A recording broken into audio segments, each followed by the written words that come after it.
धाम यात्रा का पहला पखवाड़ा जो है वो पूरा हो गया और इसमें दौरान पखवाड़े में यात्रियों की संख्या जो है पिछले साल के मुकाबले लगभग दोगुनी दर्ज की गई है। और दिन प्रतिदिन श्रद्धालुओं की अगर बात करें तो संख्या भी बढ़ती जा रही है और वहीं स्वास्थ्य विभाग यात्रियों से लगातार अपील कर रहा है कि पहाड़ों पर मौसम तेजी से बदल रहा है, इसलिए बदलते मौसम के हिसाब से ही अपने साथ गर्म कपड़े जरूर रखें। इसके अलावा यात्रा शुरू करने से पहले मार्ग में बने पॉइंट्स पर मेडिकल चेकअप भी जरूर करवाएं ताकि स्वास्थ्य संबंधी दिक्कतों से बचा जा सके। बाहर से आने वाले यात्रियों से ये खासकर 50 वर्ष से जो ऊपर हैं और जिनको कोई कोमॉर्बिडिटी, ब्लड प्रेशर या डायबिटीज़ है, वो एक बार अपना चेकअप जरूर करा लें, अपनी ज़रूरी मेडिसिन लेके आएँ, गर्म कपड़े वहाँ से लाएं और थोड़ा सा व्यायाम की आदत डाल के लाएं। अगर उन्हें पैदल रास्ते में जाना है, हड़बड़ी में यात्रा न करें और यात्रा के दौरान भूखे पेट यात्रा ना करें और कोई भी परेशानी होने पर हमारे निकटतम स्वास्थ्य इकाई पर संपर्क करें। मेरा बाहर से आने वाले 10 मई को 4 धाम यात्रा का विधिवत शुभारंभ हुआ था और यात्रा के शुभारंभ पर लाखों श्रद्धालु 4 धाम यात्रा के लिए ऋषिकेश होते हुए धर्मों की ओर रवाना हुए थे। वहीं निर्धारित से ज्यादा संख्या में श्रद्धालु चारों धाम पहुंच चुके थे और वहीं व्यवस्था लड़खड़ा गई थी। ऐसे में ऋषिकेश में शुरू किया गया ऑफलाइन पंजीकरण बंद कर दिया गया। बावजूद इसके हजारों श्रद्धालुओं को यात्रा मार्ग पर संयुक्त रोटेशन व्यवस्था समिति की बसें लेकर गई। वहीं उत्तराखंड परिवहन महासंघ के अध्यक्ष और बस ऑपरेटर सुधीर राय ने बताया कि 16 दिनों में जो है रोटेशन व्यवस्था समिति की सभी बसों ने मिलकर ही करीब 30 करोड़ रुपए का बिजनेस कर लिया है और ये बिजनेस जो है करीब 10 से 15 करोड़ कम है। और यदि ऑफलाइन पंजीकरण पर सरकार रोक नहीं लगाती तो ये बिजनेस 45 करोड़ के आसपास पहुंचता। उन्होंने बताया कि सरकार 31 मई तक ऑफलाइन पंजीकरण पर रोक लगाई गई है। यदि 1 जून से पंजीकरण खुल जाता है तो बस ऑपरेटरों को फिर से एक अच्छी कमाई करने का मौका मिलेगा। वहीं होटल व्यवसायी शंकर नोटियाल ने बताया कि इस सीजन में बहुत ज्यादा श्रद्धालु यात्रा के लिए आए हैं और उनके पास अपने 4 होटल हैं। प्रत्येक होटल में करीब 4-4 लाख रुपए का बिजनेस इस यात्रा सीजन में अभी तक किया गया है। आसपास के क्षेत्र को मिलाकर करीब 2000 होटल हैं और इस हिसाब से 80 करोड़ का बिजनेस अभी तक होटल इंडस्ट्री कर चुकी है। जो शुरू से रुझान आ रहा था, बहुत अच्छा रुझान आ रहा था और कई लाखों लोगों का पंजीकरण पहले ही हो चुका था, तो उससे परिवहन व्यवसायी बहुत खुश था कि बहुत अच्छा कारोबार होने जा रहा है। लेकिन सरकार द्वारा जो वर्तमान में पंजीकरण में जो रोक लगा दी गई, उससे व्यापार बहुत ज़्यादा प्रभावित हुआ। अभी लगभग औसतन अगर हम मान के चलें तो तकरीबन 25 से 30 करोड़ का व्यापार लगभग संयुक्त रोटेशन के वाहनों ने कर लिया है। और जबकि अगर ये सुचारू रूप से यात्रा चल रही थी तो लगभग यही आंकड़ा कम से कम 40 से 50 करोड़ के आसपास हो जाता। तो कहीं ना कहीं इससे 40 से 50% व्यापार हमारा प्रभावित हुआ है। अभी 31 तक इन्होंने रोका हुआ है। अगर 31 से पहले एक मैसेज चले आता है कि भाई यात्रा खुल गई है तो संभवतः जून में कुछ व्यापार बढ़ सकता है, और अगर मैसेज ऐसे ही रहा तो जून में हमारा व्यापार ठप हो जाएगा। तो निश्चित तौर से 15 जून के बाद तो मानसून आ ही जाता है और 15 जून के बाद यात्रा अपने आप ही कम हो जाती है। देखिए, हम लगभग आज भी ऋषिकेश में 3 से 4 होटल हमारे पास हैं और निश्चित रूप से बहुत ही अच्छा रिस्पांस आ रहा है। ये तीर्थयात्री आ रहा है और बढ़िया कारोबार चल रहा है। और आगामी जून में क्योंकि बच्चों की छुट्टियां भी पड़ने वाली हैं तो इससे हमें 1 जून से हमें और ज़्यादा बढ़ने की उम्मीद है। निश्चित रूप से हम और हमारा होटल और प्रगति की में और बढ़िया व्यवसाय हमारे पास आने की उम्मीद है। लगभग 4-5 लाख हम क्रॉस कर चुके हैं और निश्चित रूप से हमारा टारगेट और बड़ा है और मई जून में हम जून के महीने में हम इसे दुगना और तिगुना बनाने की पूरी कोशिश करेंगे। सरकार ने बहुत ही अच्छे प्रयास किए हैं, अपने पब्लिसिटी बहुत ही सुंदर तरीके से ये प्रदेश सरकार ने काम किया है और निश्चित रूप से और भी बेहतर करने के लिए सरकार और बुद्धिमान व्यक्ति वहाँ बैठे हैं, निश्चित रूप से कुछ बढ़िया ही सोच रहे होंगे।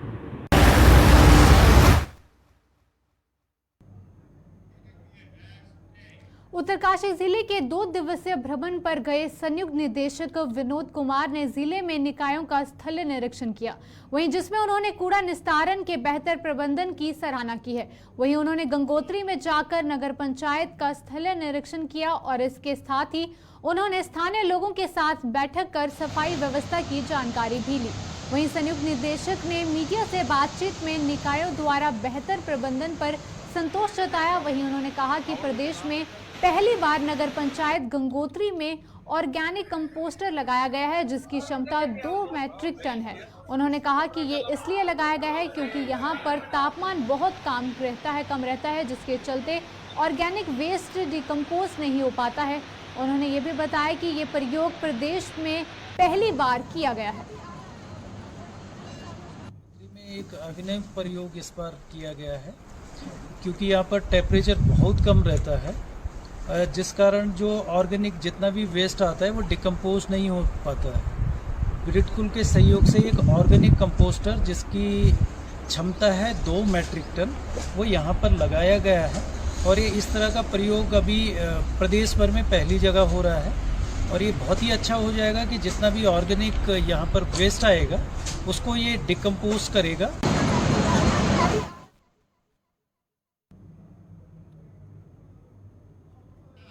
देहरादून में अवैध रूप से किए गए अतिक्रमण पर प्रशासन ने बुलडोजर चला दिया। इस दौरान सुरक्षा के पुख्ता बंदोबस्त किए गए थे और भारी संख्या में पुलिस फोर्स सहित तमाम अधिकारी कानून व्यवस्था बिगड़ने की आशंका के चलते मौके पर मौजूद रहे। देहरादून के चूनाभट्टा और वहीं डालनवाला क्षेत्र में अवैध अतिक्रमणों को ध्वस्त कर दिया गया है। वहीं नगर आयुक्त गौरव कुमार के अनुसार अतिक्रमण हटाने के लिए 3 टीमें गठित की गई हैं जो आने वाले कुछ दिनों में भी ये कार्रवाई जारी रहेगी। बता दें कि एनजीटी की रिपोर्ट में वर्ष 2016 के बाद मलिन बस्तियों में 524 अतिक्रमण अवैध पाए गए हैं जिन पर कि अब प्रशासन का पीला पंजा चल रहा है।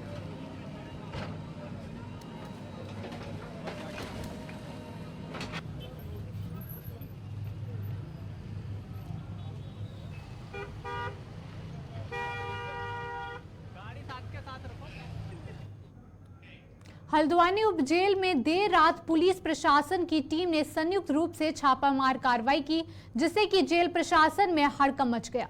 बताया गया है कि जेल के अंदर मोबाइल चलाने की सूचना पर यह कार्रवाई की गई थी। हालांकि छापेमारी में ऐसा कुछ भी नहीं मिला है। इस दौरान जेल में बंदियों की अधिक संख्या और उनके बंकरों में रहने की अच्छी व्यवस्था न होने का अधिकारियों ने कड़ा नोटिस लिया। इस कार्रवाई के दौरान सिटी मजिस्ट्रेट एपी वाजपेयी और एसपी सिटी प्रकाश चंद्र और सीओ नितिन लोहानी, सीओ संगीता और जेल अधीक्षक प्रमोद पांडे मौजूद रहे। इस पूरी कार्रवाई से जेल के अंदर अफरा तफरी मची रही। देखिए, एसएसपी साहब के आदेशानुसार पुलिस और प्रशासन की एक संयुक्त टीम द्वारा कल रात्रि में जेल का औचक निरीक्षण किया गया जिसमें कि जेलर और जेल सुपरिटेंडेंट भी साथ में रहे।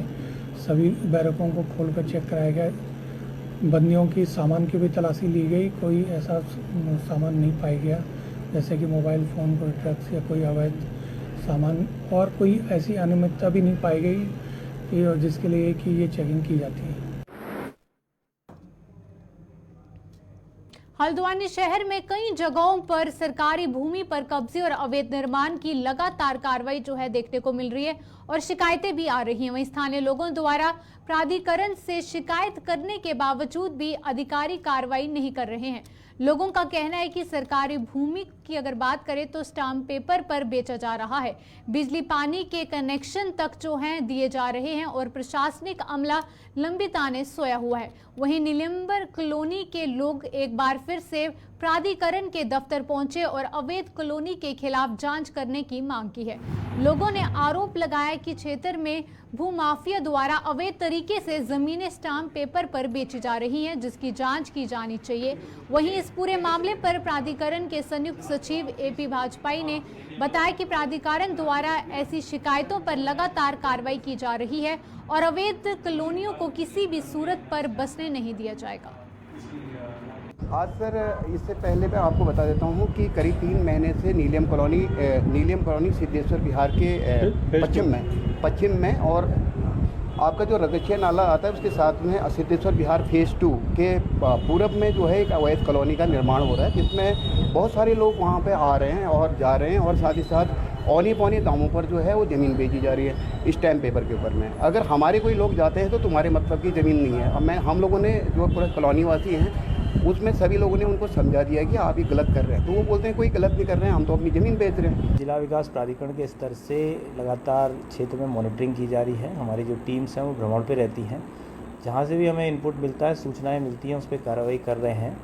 अभी दमोह ढुंगा में एक शिकायत प्राप्त हुई थी। इसके अलावा अभी कुछ लोग आज मुझसे फिर मिलने आए हैं। उनके द्वारा भी ये शिकायत की गई है कि किसी राजकीय भूमि पे किसी तरह की कॉलोनी काटी जा रही है। अभी तहसील स्तर से भूमि की जांच कराने के बाद उस पर भी हम लोग कार्रवाई करेंगे और निरंतर ये प्रयास रहता है कि जो भी हमें शिकायतें प्राप्त हों, जहाँ पर भी उल्लंघन के मामले हों, उनमें कार्रवाई की जाए। देखिए, अभी हाल फिलहाल में इस तरह के जो भी मामले हमारे पास आए हैं उसमें हमने कठोर कार्रवाई की है। अगर आपने बेसमेंट में पार्किंग का प्रोविज़न किया है, उसको हमने तब्दील किया है, उसको तत्काल हम लोग सील कर रहे हैं। कुछ प्रकरण और भी आए हैं जिसमें बेसमेंट को देश के पहले प्रधानमंत्री जवाहरलाल नेहरू को उनकी पुण्यतिथि पर आज याद किया गया। वहीं देश के साथ साथ प्रदेश में जगह जगह श्रद्धांजलि कार्यक्रमों का आयोजन किया गया और दिवंगत नेताओं ने श्रद्धांजलि दी गई। वहीं देहरादून में प्रदेश कांग्रेस द्वारा पार्टी मुख्यालय में श्रद्धांजलि कार्यक्रम का आयोजन किया गया, जिसमें कि पार्टी के प्रदेश अध्यक्ष करण महारा सहित अन्य कांग्रेस नेताओं ने पूर्व प्रधानमंत्री को अपने श्रद्धा सुमन अर्पित किए। इस दौरान उनके जीवन और के द्वारा किए गए कार्यों पर भी प्रकाश डाला गया। वो जवाहरलाल नेहरू से संबंधित कुछ हमको जानकारी देंगे। भारत के निर्माता हर वर्ष जिस तरीके से भारत के आधुनिक भारत के निर्माता हम कहेंगे जवाहरलाल नेहरू को, और मैं तो ये कहूँगा कि भारत आज जहाँ खड़ा है उसमें सबसे अगर किसी की बड़ी भूमिका है तो जवाहरलाल नेहरू मिक्स इकोनॉमी लाने वाले वही थे, जिस वजह से आज बोइंग भी हमारे यहाँ बन रहे हैं। बैलगाड़ी से भी काम चल रहा है, बोइंग भी चल रहे हैं। हमारे बैंक्स तंदुरुस्त हैं, हमारी इकोनॉमी आज जहाँ सस्टेन कर रही उसका कारण बहुत बड़ा जवाहरलाल नेहरू की नीतियाँ रही हैं। ऐसे जवाहरलाल नेहरू जिन्होंने देश को आधुनिक बनाने के लिए IITs, IIM, नवरत्न कंपनियों की स्थापना से लेकर अनेक इंस्टीट्यूट्स बनाने का काम किया, तो उनका ये दिन है। निश्चित ही कांग्रेस को पूरे प्रदेश में मना रही है। सीओ रुड़की नरेंद्र पंत ने गंग नहर कोतवाली का त्रैमासिक निरीक्षण किया और वहीं निरीक्षण के दौरान ही सीओ ने सभी व्यवस्थाओं को दुरुस्त पाया और निरीक्षण के दौरान उन्होंने पुलिस के जवानों को हथियारों का रखरखाव करने के साथ साथ अभिलेखों के रखरखाव के लिए जरूरी सुझाव भी दिए।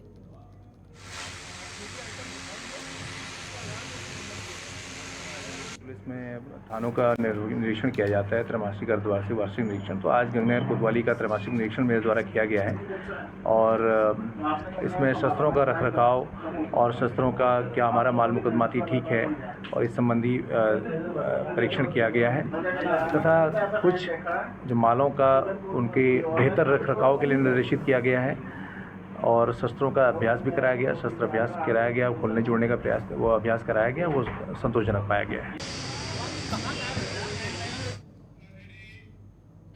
गर्जिया मंदिर के समीप ही स्थित झूला पुल के समीप कुछ दिन पूर्व ही लखनऊ के युवक की नहाने के दौरान नदी में डूबकर मौत हो गई थी, जिसके बाद एसडीएम राहुल शाह ने झूला पुल नदी एवं कोसी बैराज क्षेत्र में नदी में प्रवेश करने वाले लोगों के खिलाफ कार्रवाई को लेकर वन विभाग और पुलिस को निर्देश जारी किए थे।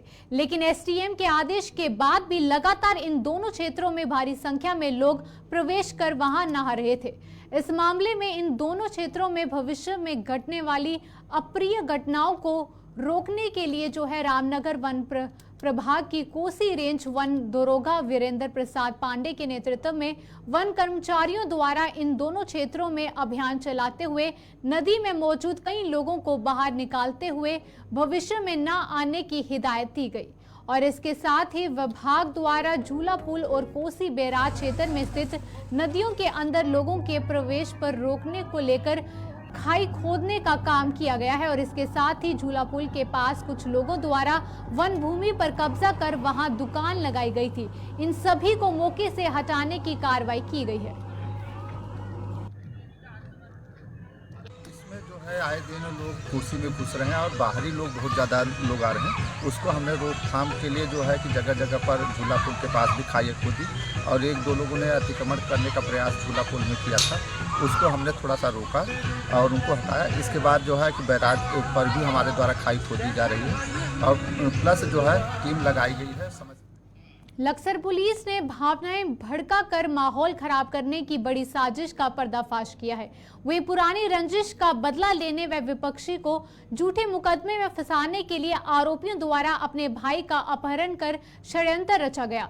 इसके बाद आरोपियों के द्वारा कक्सर कोतवाली का घेराव किया गया और पुलिस ने 12 घंटों के भीतर ही इस षड्यंत्र का पर्दाफाश कर दिया। और वहीं आपको बता दें कि कई लोगों के खिलाफ जो है मुकदमा दर्ज कर लिया गया है।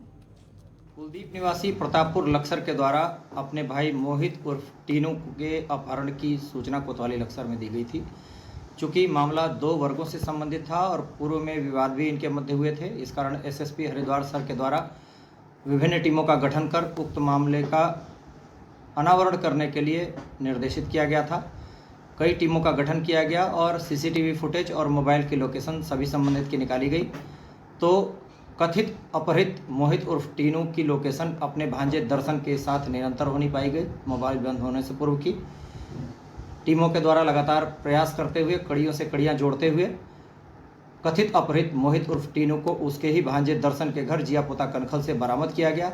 पूछताछ में मोहित के द्वारा बताया गया कि उनका अपने विपक्षी चांदवीर और गुड्डू आदि से जेसीबी के शीशे तोड़ने को लेकर विवाद हुआ था, जिस कारण विपक्षियों पर दबाव बनाने और उनके विरुद्ध झूठा अभियोग पंजीकृत कराने के लिए उनके द्वारा ही यह नाटक रचा गया था। पूरी टीमों के द्वारा समन्वित प्रयासों से ये पूरी घटना का पटाक्षेप किया गया है और कुलदीप, मोहित, दर्शन आदि सभी के विरुद्ध अग्रिम विधिक कार्रवाई और पुलिस एक्ट में चालान की कार्रवाई अमल में रहेगी। तराई पश्चिमी वन प्रभाग की आम पोखरा रेंज में पड़ने वाले भवानीपुर पंजाबी गांव में खेत में काम कर रहे एक व्यक्ति पर गुलदार ने हमला कर उसे घायल कर दिया। वहीं व्यक्ति को संयुक्त चिकित्सालय में इलाज के लिए लाया गया, जहां पर उसका उपचार चल रहा है। वहीं कॉर्बेट क्षेत्र में सटे होने के कारण यहां गुलदार और टाइगर के हमले रुकने का नाम नहीं ले रहे हैं। क्षेत्र में लगातार मानव वन्य जीव की घटनाएं बढ़ती जा रही हैं।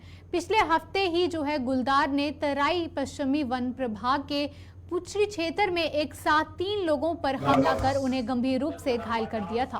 और वहीं गुलदार के हमले का ताजा मामला जो है भवानीपुर पंजाबी गांव में सामने आया है, जहां पर 40 वर्षीय तारा सिंह शाम के समय जो है खेत में काम करके जब घर को आ रहे थे तो भवानीपुर पंजाबी गांव के पास पड़ने वाली पुलिया के करीब गुलदार ने तारा सिंह पर हमला कर दिया। तारा सिंह है, हमारे वहाँ काम करते हैं लेवरिंग का। गन्ना गोड़ के आ रहे थे ये 6:30 बजे करीब, तो इन्हें अचानक ही कैसे पुल के पास से निकले, वैसे ही गुलदार ने इन्हें झपटा मार दिया। अभी हॉस्पिटल में रामनगर लेके आए हैं। जी हाँ, अभियान विभाग आ चुका है यहाँ पे। अब हालत अच्छी, थोड़ी कंडीशन सही है। ये नखूनों के कमर के ऊपर निशान आए, ये टांग के ऊपर आए हैं और हाथ बिल्कुल मुंह में डाल दिया था उसने। गुलदार ने बिल्कुल हाथ पोड़ लिया था और गले में झपटा मारा, कोशिश करी तो हल्ले गुल्ले से गुलदार छोड़ के भाग गया। गांव भवानीपुर पंजाबी। ये गांव में जो है गुलदार ने जो है एक आदमी में हमला किया है, उसको जो है हाथ में चोट लगी है, हाथ में मारा था पंजा और जो कोई पीठ में है और जो कोई मारा। हमने वहाँ टीम भेजी अपनी, रात को भी गश्त में रहेंगे, बाकी पिछड़ा लगाने की कार्रवाई करेंगे। लोगों से हमारी अपील ये है कि अंधेरे में न जाएं और अकेले में न जाएं, और जहाँ भी जाएं तो 2-3 लोग साथ जाएंगे।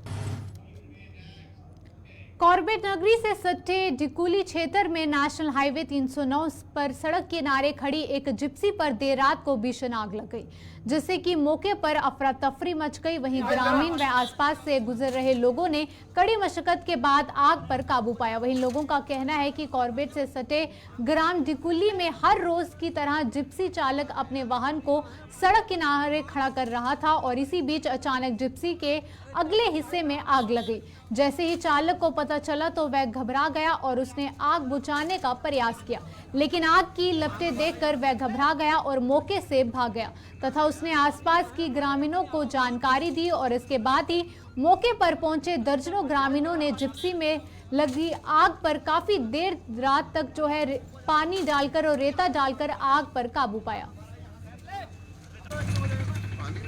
अचानक मेरे घर के बगल पे एक जिप्सी थी, अचानक उसमें वायरिंग हुई और भीषण आग पकड़ी, जिसमें वो ड्राइवर था पर लेकिन वो आनन फानन में सोच नहीं सका कि मैं क्या करूं। गांव वालों ने आकर थोड़ी बहुत हेल्प करी, फिर भी आग कंट्रोल नहीं हुई। फिर काफ़ी लोग इधर उधर से जो यात्रा से लोग आ रहे थे उन्होंने हेल्प करी और काफ़ी बालू लेके आए। उसके चलते नज़र थोड़ा सा आग को कमज़ोर किया गया, जैसे तैसे आग पर कंट्रोल पाया गया है और सभी भाई लोग गाँव गाड़ी में काफ़ी नुकसान पाया गया है। कहाँ है यार। उत्तराखंड के इस खास बुलेटिन में बस इतना ही। देश और दुनिया की तमाम खबरों के लिए आप देखते रहें गुलिस्तान न्यूज। नमस्कार।